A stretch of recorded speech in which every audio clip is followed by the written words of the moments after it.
todos y cada uno de ustedes aquí a nuestro lugar de culto, donde juntos adoramos al Señor. Ya veo que los niños salieron disparados para su clase. Bueno, si alguno falta, todavía puede salir los niños. Esta mañana me place mucho, ya mi esposa daba la bienvenida a nuestro hermano el pastor Eberto, su esposa Ingrid, y nos alegra mucho tenerles de nuevo esta mañana, pastores en la primera iglesia bautista de Cúcuta. Y hoy el pastor Eberto es el encargado de traernos el mensaje de la palabra del Señor. Pastor Eberto, adelante y de nuevo bienvenido.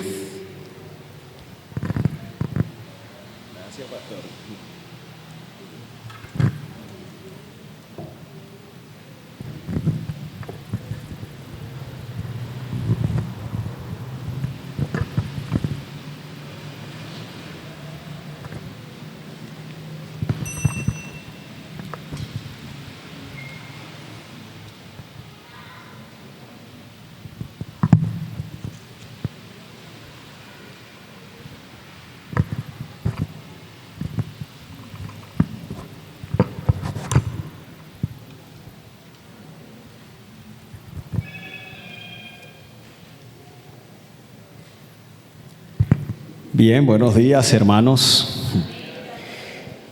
Siempre para mí es un gran placer, un gran honor predicar su palabra. Y tengo esta mañana el gran honor de predicar su palabra en este lugar después de la invitación que el pastor me ha hecho. Estaba pensando en estos días, cuando vine aquí a Bucaramanga, recién venía del Quindío para estar en la ciudad de Cúcuta. Tuvimos varios eventos y en uno de ellos el pastor también me dio el privilegio de predicar en esta comunidad. Y no sé si después, mientras estaba en Cúcuta, al ser coordinador de Promisan, estuve creo que 2 años, 2 años o 3, no recuerdo, encargado de aquí de la iglesia El Buen Pastor, al cual me tenía que estar viajando desde Cúcuta a Bucaramanga. Y no sé si alguna de esas veces también estuve aquí. Pero es una bendición poder compartir la palabra. Aquí estoy con mi esposa, como bien dijo el pastor. Estamos aquí para, tener un tiempo muy especial el día de mañana, después de varios años. Cuando entró la pandemia no pudimos ya tener más asamblea de Promisan, pues ahora, por la gracia de Dios, hoy, después de la pandemia, tenemos la primera asamblea de la regional. Así que esperamos que los hermanos de la iglesia los miembros puedan participar mañana de esa asamblea. El tema de esta mañana lo estuve mucho en mi corazón. Estuve pensando sobre qué enseñar en la iglesia y estaba meditando básicamente en 2 temas. Y yo decía, bueno, el uno tiene que ver con en estos días estamos celebrando los 507 años de la Reforma. Y dije, creo que es un buen tema, ya que la iglesia está saliendo seguro de celebrar también la Reforma, que podamos como una celebración extendida de la Reforma. Seguro que el pastor predicó sobre ello y dije, bueno, interesante poder como que yo dar la última partecita de ese tema. Pero después estuve pensando, bueno, en ese mismo momento también estaba pensando, bueno, el mes de noviembre es el mes de las misiones. La iglesia está pensando en establecer, en constituir una nueva iglesia, y nosotros tenemos nuestra asamblea, el cual nuestro propósito fundamental es las misiones. Entonces, mañana vamos a oír de misión. Bueno, seguramente todos estos días ustedes han tenido que reunirse y han hablado de misiones, y seguro que están pensando en más misiones. Y es bueno, ¿qué tal si hablamos de ello? Y después de orar, y estar también platicando un poco con mi esposa del tema, bueno, dije, voy a hablar de misiones. Voy a hablar de misiones. Entonces el tema de esta mañana lo he titulado El propósito supremo de Dios en las misiones. Ayer le estaba preguntando al pastor, ¿qué tiempo predican acá? El pastor creo que me dijo 30, 35 minutos, no sé, más o menos creo. Dije, bueno, yo normalmente predico 52 minutos. Bueno, entonces voy a tratar de predicar en los 35 minutos, pero ustedes me van a perdonar si no puedo terminar mi mensaje en los 35 minutos. No sé si están preparados para los 50 minutos, porque seguramente, bueno, por lo menos un poco más de 35 minutos. Entonces, hermanos, ese es nuestro tema. Si usted va a tomar apuntes, el propósito supremo de Dios en las misiones. El misionólogo Avery dijo: después del primer siglo, las misiones no han vuelto a ocupar el primer lugar que les corresponde en el ministerio de la iglesia. Se dice que en el primer siglo, la iglesia, el 30% de la población llegaba a ser cristiano, y lo que está indicando esto es que la iglesia primitiva tenía en su mente, los líderes tenían en su mente misiones. Estaban hablando de llevar el evangelio, estaban hablando de pregonar las buenas noticias al mundo. Se cree que nunca más la iglesia ha tenido un crecimiento como ese. Ahora, cuando usted escucha las palabras de este gran misionólogo, Avery, ¿en qué piensa usted? ¿Qué se le viene a la mente? Cuando yo escucho esto o leo lo que dice este misionólogo, pienso en dos problemas hoy en la iglesia. Y yo creo que ellos han llevado de alguna manera a que las misiones no estén en primer lugar en el ministerio de la iglesia. El primer problema en que pienso es en la forma antibíblica de la iglesia ver las misiones. La iglesia ve las misiones hoy como un encargo a personas extraordinarias, como a personas brillantes, a personas poderosas. Pero resulta que 1 Corintios 1, 26 al 31 nos dice que es para personas débiles. La iglesia ve las misiones como una tarea a delegar y cree que la responsabilidad suya es nada más orar y animar. Y ese es un gravísimo problema.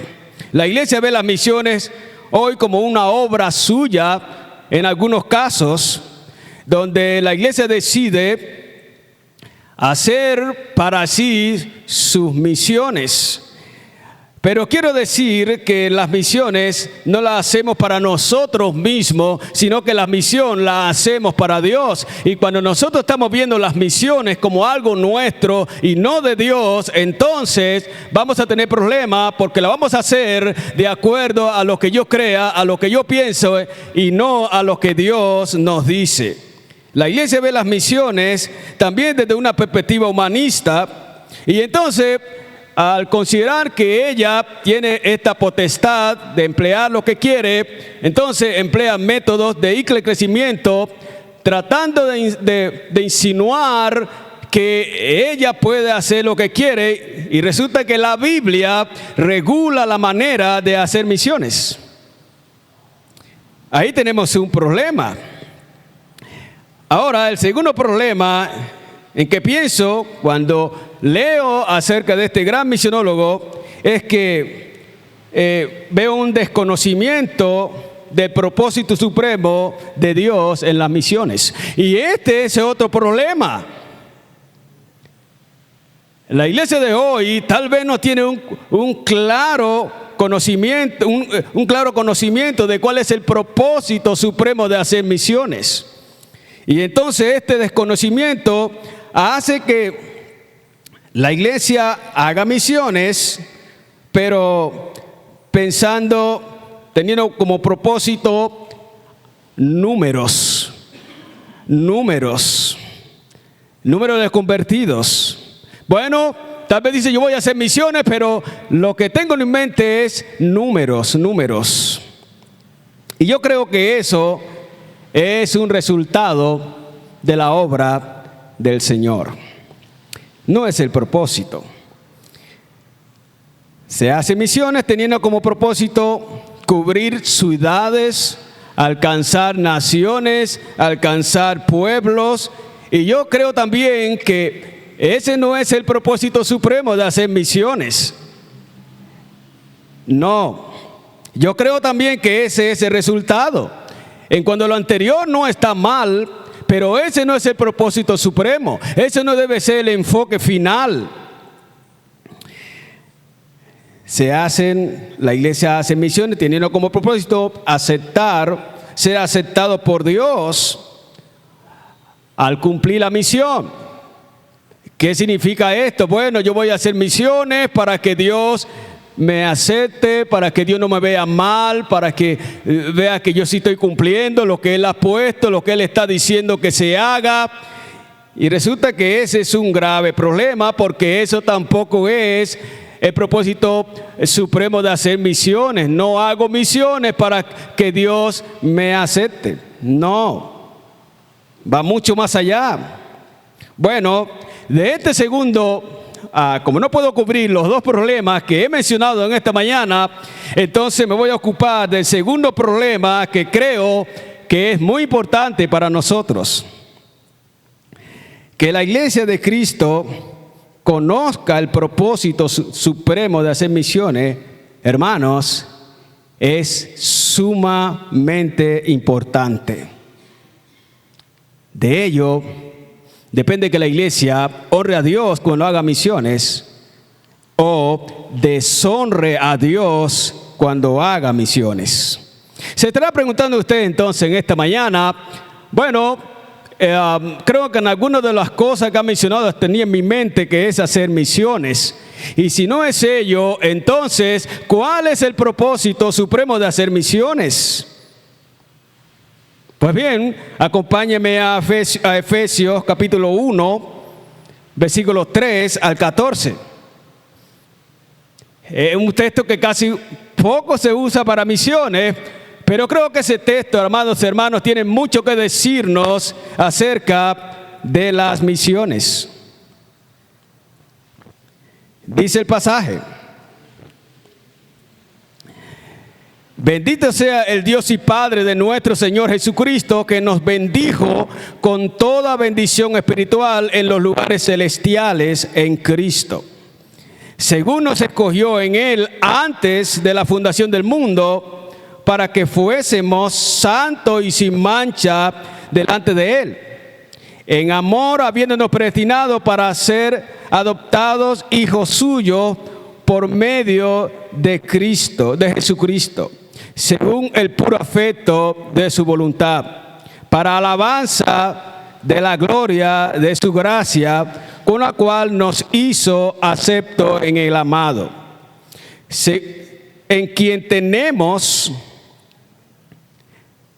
redención por su sangre, el perdón de pecados, según la riqueza de su gracia, que hizo sobreabundar para con nosotros en toda sabiduría e inteligencia, dándonos a conocer el misterio de su voluntad según su beneplácito, el cual se había propuesto en sí mismo de reunir todas las cosas en Cristo, en la dispensación del cumplimiento de los tiempos, así las que están en los cielos como las que están en la tierra.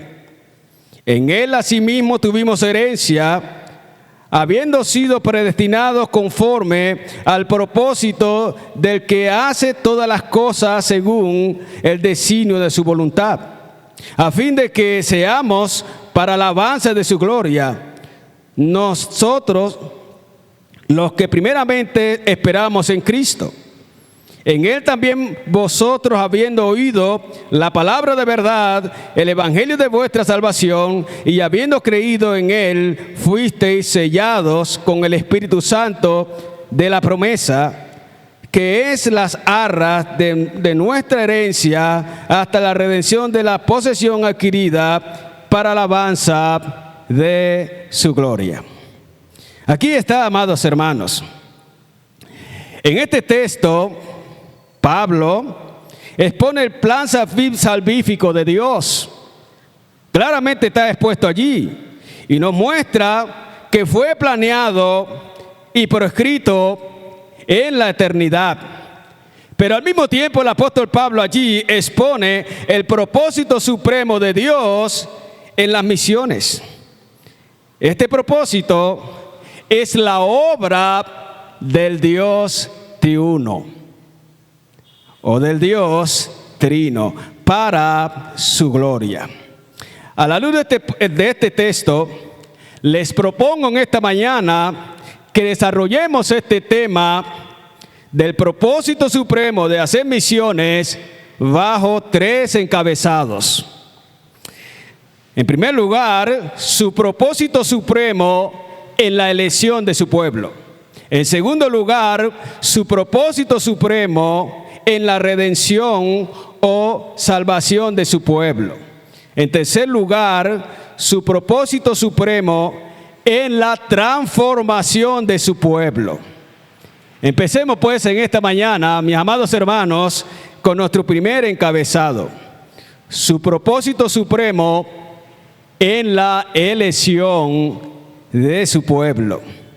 Dios es el iniciador de las misiones, versículos 3 y 4 del capítulo que hemos leído. ¿Está entendiendo esto? Dios es el iniciador de las misiones.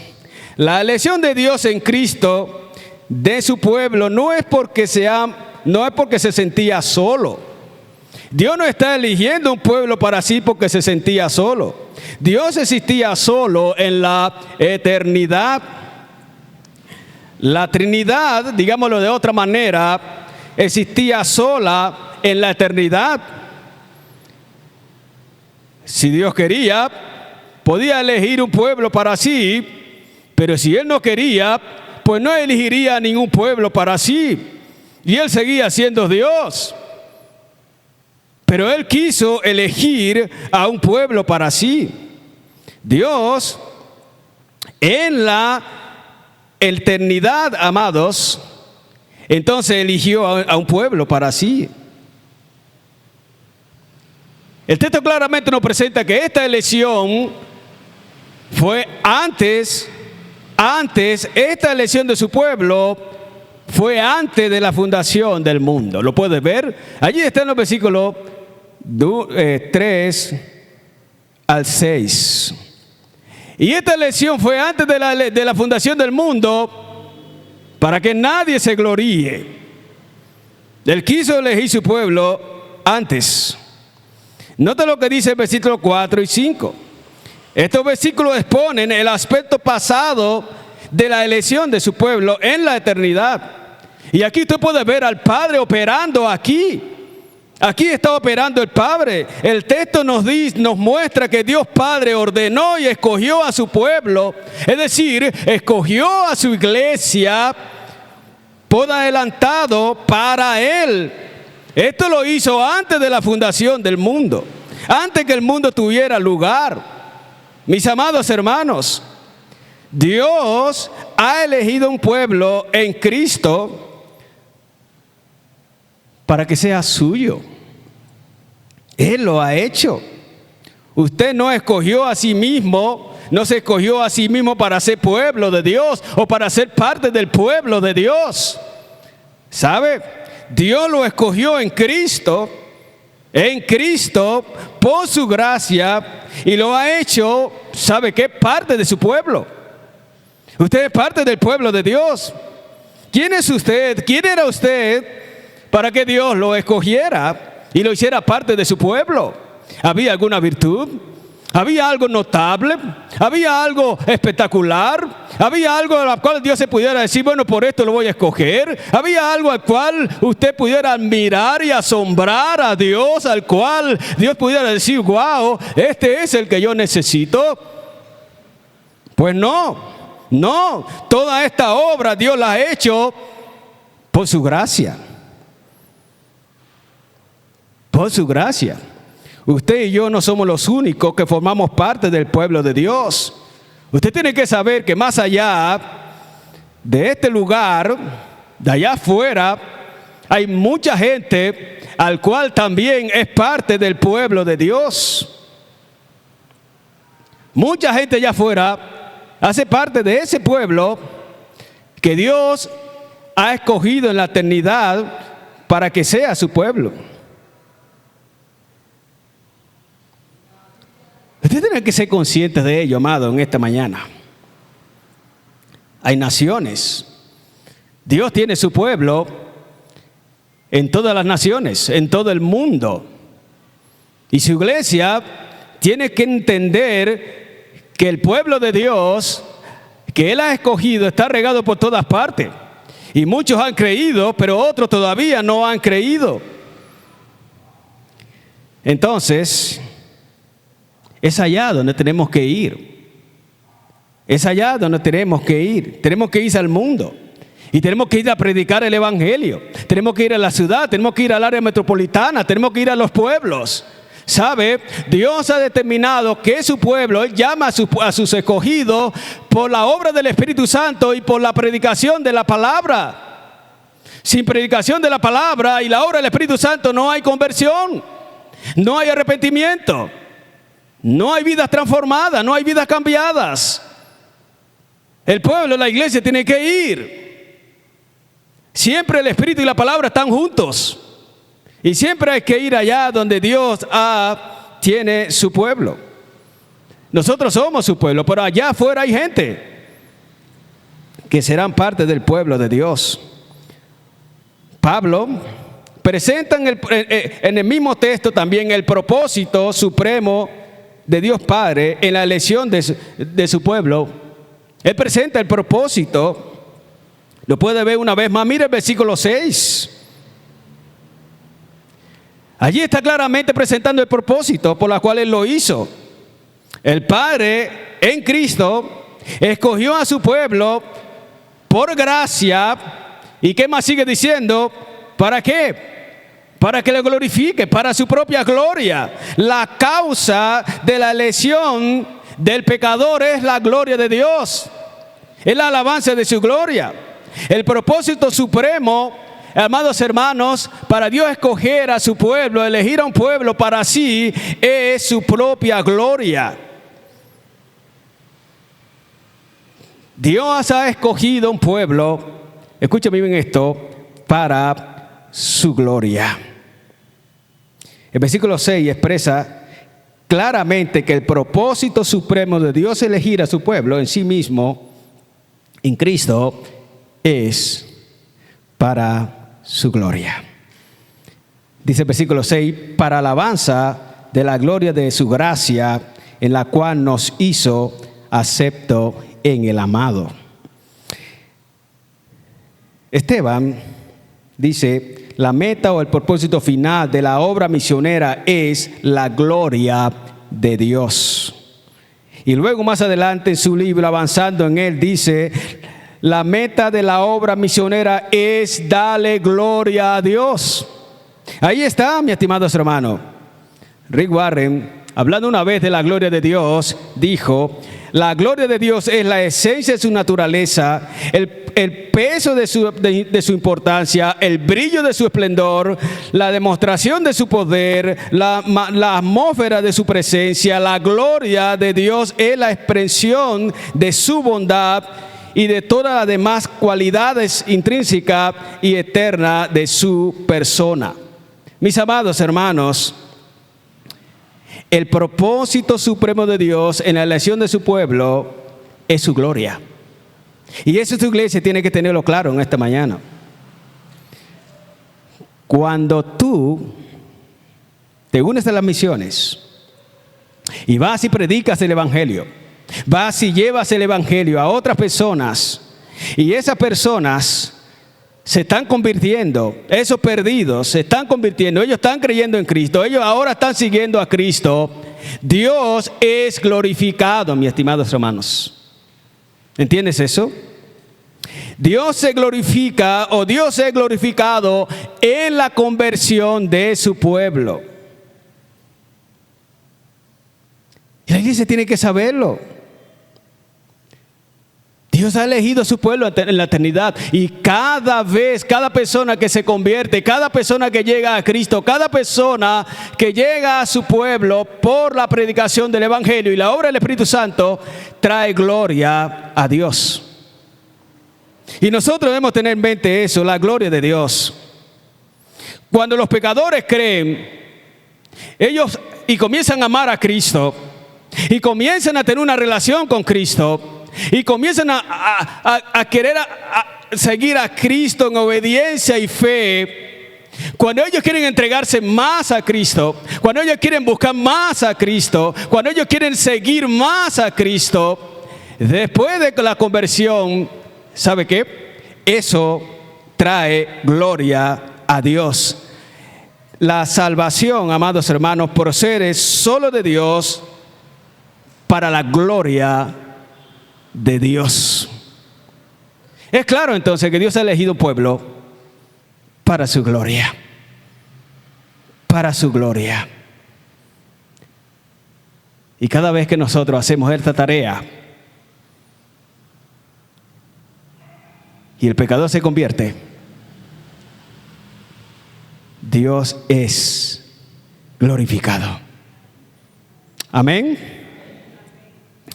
Después de mirar que el propósito supremo de Dios en la elección de su pueblo es su gloria, es decir, para su propia alabanza, miremos ahora entonces mi segundo encabezado: su propósito supremo en la salvación de su pueblo. Después de la caída del hombre, Dios no lo abandonó. Dios no quiso abandonarlo, aunque justamente lo pudo haber hecho. Pero Él no lo quiso abandonar, Él no lo abandonó. En Génesis 3:15 dice claramente que Dios hace el primer anuncio de restauración de su pueblo. Allí está Génesis 3:15. Por ello ese texto es considerado como el protoevangelio. En el tiempo señalado de Dios Padre, el plan de redención se puso en marcha a través de su Hijo Jesucristo. ¿Y sabe qué? Usted puede ver en el versículo 7 al 12. Allí claramente está mostrando el plan de Dios, el plan de redención, el plan de salvación del pueblo al cual Dios escogió en la eternidad. Y Gálatas 4:4 al 5 también nos está mostrando exactamente que en ese tiempo señalado el Hijo vino para traer salvación al pueblo que Dios eligió en la eternidad. Ahí está.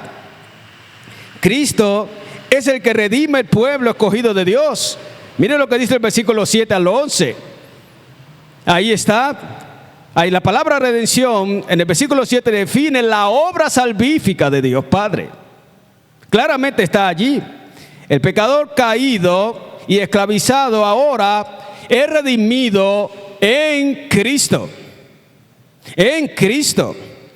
Estos textos nos muestran a Cristo obrando claramente en la redención de su pueblo. Él está comprometido. Él fue que quedó que vendría al mundo para salvar a su pueblo. El Padre no vino. El Espíritu Santo es el administrador. El Salvador es Cristo el Señor. Entonces, por eso tenemos que decir que toda la obra de la salvación es del Padre, es del Hijo y es del Espíritu Santo. Pero el Padre no murió en la cruz. Es el Hijo que va a la cruz. Por lo tanto, es el Hijo que redimiría al pueblo escogido de Dios en la eternidad. La salvación de su pueblo elegido fue prometida antes de la fundación del mundo. Versículo 11. Y antes que el ser humano naciera, antes de que los planetas fueran hechos, fue que Dios decidió salvar a su pueblo en Cristo Jesús. Y es llevada a cabo en el tiempo señalado por Cristo Jesús. Versículo 10. Ahí está, amados hermanos. Y Gálatas también nos está hablando de ello. Gálatas nos habla de ello. Mis amados hermanos, la salvación no es parte de Dios y parte del hombre.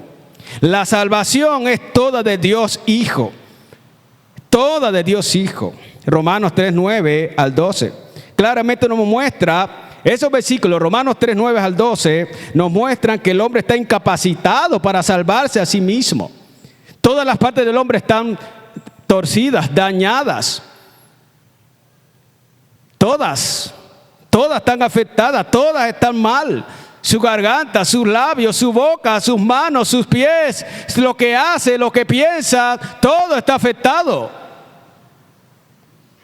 Y dice, no hay quien busca al Señor. Efesios 2:1 al 5 nos muestra que el hombre está muerto espiritualmente. Y estando muerto espiritualmente, dice que nos muestra Efesios que está viviendo bajo la jefatura de Satanás. El hombre está viviendo bajo esclavitud del pecado y el hombre está viviendo bajo la esclavitud del mundo. Por lo tanto, el hombre está incapacitado para buscar a Dios por sí mismo y está, hermano, en un estado que vive bajo la jefatura del pecado, de Satanás y del mundo. En esta condición, si Cristo no viene, el hombre no puede ser redimido. Por lo tanto, el hombre es redimido en Cristo. Es en Cristo que se hizo posible la salvación del pecador. ¿Pueden ver eso, amados hermanos? Ahora, Pablo nos presenta el propósito por el cual Cristo vino a salvar a su pueblo. Claramente nos presenta, mire el versículo 12. Allí está. Pablo está expresando el propósito de la salvación de su pueblo.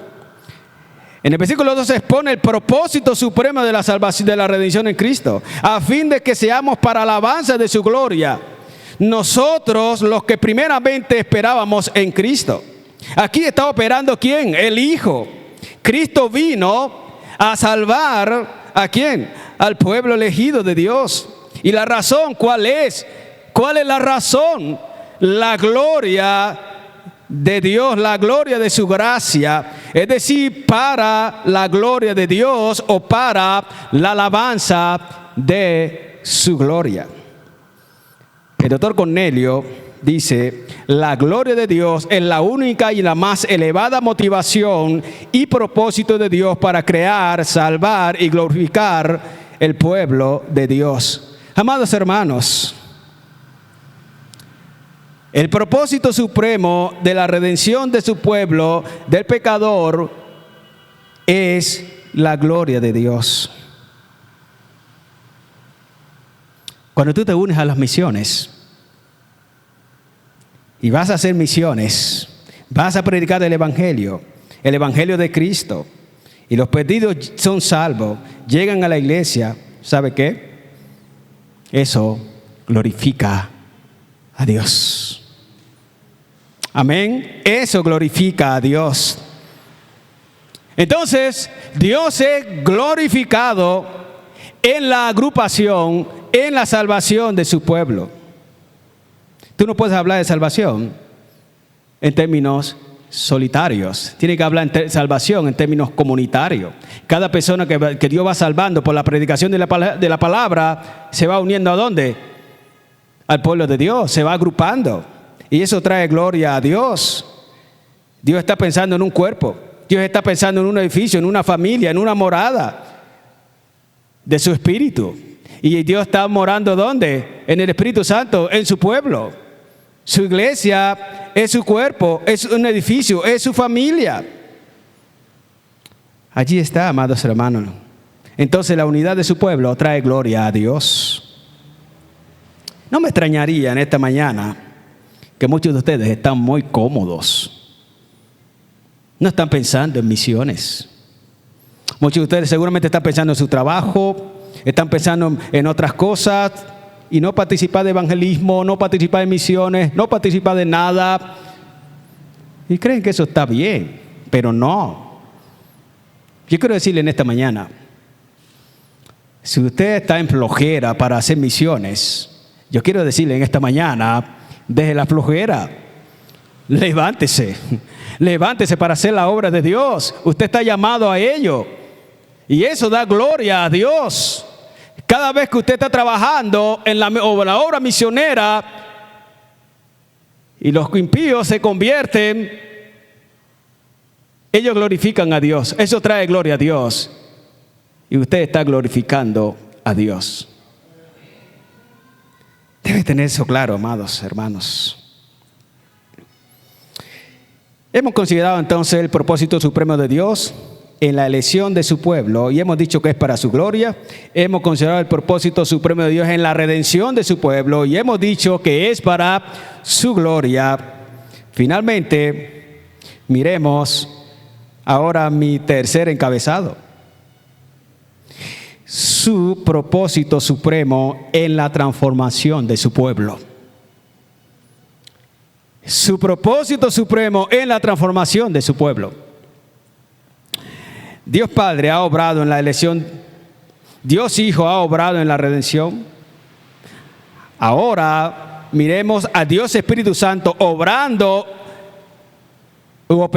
la transformación del pueblo al cual Dios ha elegido, al cual el Hijo ha salvado. Ese pueblo que ahora tiene que ser más parecido a Cristo, ese que ha estado siendo salvado por la obra de Cristo.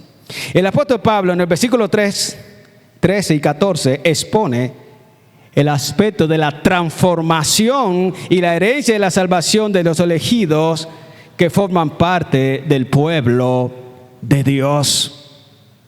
Ahí está, mi estimado hermano. El Espíritu Santo regenera al pueblo muerto espiritualmente de Dios. Él lo hace nuevas criaturas. Él lo santifica. Él le da certeza de la herencia de la salvación. Ese pueblo puede tener una certeza de que ha sido salvo por la gracia de Dios. Y Él presenta a ese pueblo sin mancha ante el trono del Padre y del Hijo. Note lo que dice el versículo 13, pero luego mire lo que dice Tito 3:5, anótelos porque no tenemos el tiempo de leerlos. Gálatas 5:25, Juan 3:16 y Tito 3:6 y 7. Mis amados hermanos, el Espíritu Santo ha hecho una obra en nosotros de nacimiento y de transformación. ¿Quién nos hizo nacer de nuevo? Cristo, el Espíritu Santo. Él nos ha vivificado. Él ha obrado en nosotros. Él nos ha traído vida. Pero ¿sabe qué? Él también nos ha transformado por medio de la palabra. Él ha traído transformación. Corintios dice, de modo que si 2 Corintios 5:7 dice, de modo que si alguno está en Cristo, ¿qué es? Nueva criatura es. ¿Quién está haciendo esa nueva criatura? ¿Quién está obrando para que este sea nuevo? ¿Quién está obrando para que este sea diferente? El Espíritu Santo. Esta transformación viene por el Espíritu Santo y la palabra de Dios, Santiago 1:18. Él está obrando allí. El Espíritu Santo obra en sus vidas de tal manera que ellos, su pueblo, sea transformado a la imagen de su Hijo Jesucristo. Allí está. El versículo 14, amados hermanos, expone el propósito supremo de la transformación del pueblo de Dios por el Espíritu Santo. Ahí está. La razón es que la gloria de Dios, mire otra vez el versículo 14, que es las arras de nuestra herencia hasta la redención de las posesiones adquiridas para, ¿qué? Alabanza de su gloria. John Piper dice: el profundo propósito de Dios en el mundo es el de llenarlo con la reverboscencia de su gloria en la vida de una nueva humanidad. Ahí está, amados. El propósito supremo de Dios en la transformación de su pueblo es indiscutiblemente la gloria de Dios. Cuando tú predicas y tú enseñas a eso al cual le has predicado, eso al cual se han convertido, eso que ahora se han unido a la iglesia y ellos están siendo transformados a la imagen de su Hijo, ¿sabe qué? Dios está siendo glorificado. Eso trae gloria a Dios. Entonces, Dios es glorificado en la transformación de su pueblo. Amén. Dios es transformado Dios es glorificado en la transformación de su pueblo. La transformación de su pueblo trae gloria a Dios. La salvación es aplicada solo por la obra del Espíritu Santo y eso trae gloria a Dios. Escucha, iglesia, si estás cómoda, si tú estás cómoda, bueno, yo voy los domingos, me gozo allí los domingos, canto las alabanzas, pero entre semana estoy en lo mío, tengo que ocuparme de ello. Y eso es todo. Tú estás dejando de glorificar a Dios. Su obra misional trae gloria a Dios. Por lo tanto, no glorificas a Dios solamente cuando cantas. Glorificas a Dios cuando escuchas la palabra y la aplicas a tu vida. Cuando tú estás siendo transformado en la imagen de Cristo, estás glorificando al Señor. Y cuando eso está pasando con otros, Dios es glorificado. El trabajo misionero comienza, ¿sabe?, siendo a nivel personal, luego llega a ser un trabajo comunitario y luego un cuerpo que es transformado cada día en la imagen de Dios. Y de esta manera se glorifica a Dios. Permíteme concluir entonces en esta mañana, bueno, tarde ya, diciendo que hemos visto que el propósito supremo de Dios en las misiones es su gloria. Es su gloria. La salvación procede solo de Dios para su gloria. Es llevada a cabo solo por medio de Jesucristo para su gloria. Y es aplicada solo por la obra del Espíritu Santo para su gloria. ¿Puede ver? El apóstol Pablo ha afirmado 3 veces en el versículo 6, en el versículo 12 y en el versículo 14 que hemos ya analizado. Él ha afirmado 3 veces que su pueblo existe ¿para qué? Para su gloria. Para su gloria. Para su alabanza. El Padre escoge en Cristo al pecado para su gloria. Cristo redime al pueblo que cree en Él para su gloria, y el Espíritu Santo lo regenera, lo transforma y le da la certeza de la salvación para su gloria. Para su gloria. Jesús, al concluir su misión en la tierra, dijo en Juan 17:4, Padre, yo te he glorificado en la tierra, habiendo terminado la obra que me diste que hiciera. Jesús honró a su Padre al cumplir su misión y allí le dio la gloria a Dios Padre. ¿Qué harás tú? ¿Qué harás tú? ¿Qué harás tú?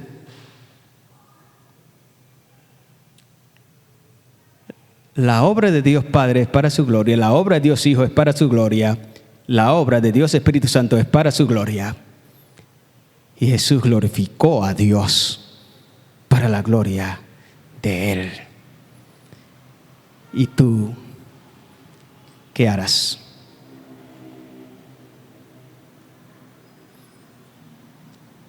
Espero que a partir de hoy no estés diciendo, bueno, yo estoy viviendo para la gloria de Dios. Sí, en parte eso es cierto. El punto es que tú debes vivir para darle toda la gloria a Dios. Amén. Cierren sus ojos, vamos a orar. Amado Dios, muchas gracias por este día. Gracias por esta mañana. Gracias por tu cuidado. Gracias, Señor, por todo lo que se ha hecho hoy aquí. Recibe toda alabanza y toda adoración. Sabemos que toda la obra misional es para tu gloria. Señor, ayúdanos a unirnos a lo que tú estás haciendo, entendiendo que es para tu gloria. En el nombre de Jesús oramos. Amén.